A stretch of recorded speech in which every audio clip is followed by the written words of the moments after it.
Recent డేస్‌లో cancer cases ఎక్కువగా ఉండడం మనందరం చూస్తూనే ఉన్నాం. మరి మీ ఫ్యామిలీ హిస్టరీలో క్యాన్సర్ ఉందా? అంటే మీ fate already decide అయిపోయినట్టేనా?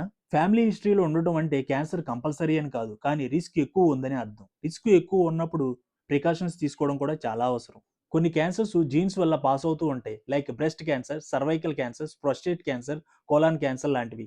Smoking, alcohol, obesity, junk food ఇవన్నీ రిస్క్‌ని డబుల్ చేస్తాయి. కానీ healthy diet, regular exercises, weight control ద్వారా రిస్క్‌ని మాక్సిమం తగ్గించుకోవచ్చు. ఇంకా డాక్టర్స్ అడ్వైస్ ప్రకారం ఉమెన్స్‌లో అయితే breast examination and pap smear test, మెన్స్‌లో అయితే prostate examination, ultrasound scanning and simple blood test ద్వారా ఎర్లీ స్టేజ్‌లోనే క్యాన్సర్ వచ్చినా డిటెక్ట్ చేయొచ్చు. ఎర్లీ స్టేజ్‌లో డిటెక్ట్ అయ్యే క్యాన్సర్‌ని ఎర్లీ స్టేజ్‌లోనే ప్రివెంట్ చేసుకోవచ్చు.